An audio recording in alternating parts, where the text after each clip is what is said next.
తాగునీటి సమస్య పరిష్కారం చేయాలంటూ కర్నూలు కలెక్టర్ కార్యాలయం వద్ద ఉద్రిక్త పరిస్థితులు నెలకొన్నాయి. కల్లూరు, కోడుమూరు ప్రాంతాలకు చెందిన గ్రామస్తులు ఖాళీ బిందెలతో భారీగా కలెక్టర్ కార్యాలయానికి చేరుకొని నిరసన చేపట్టారు.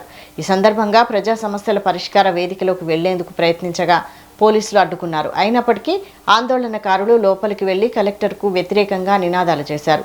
ఎన్నో ఏళ్లుగా అధికారుల చుట్టూ తిరిగినా తాగునీటి సమస్య పరిష్కారం కాలేదని, అందుకే కలెక్టర్ కార్యాలయాన్ని ముట్టడించినట్లు గ్రామస్తులు తెలిపారు.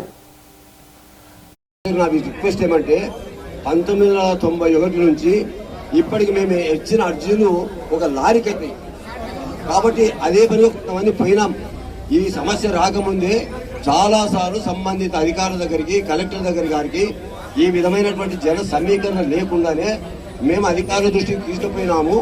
అధికారుల నుంచి స్పందన లేదు కాబట్టి ఈ రోజు మా ప్రజానీకమంతా కూడా ఖచ్చితంగా మనం పోతాము, మన కోసం వినిపిస్తాము, మన బాధ వినిపిస్తామని వచ్చినారు.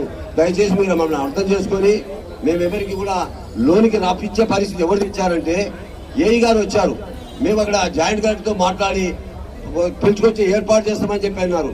అందుకోసం మేము అక్కడ కూర్చున్నాం.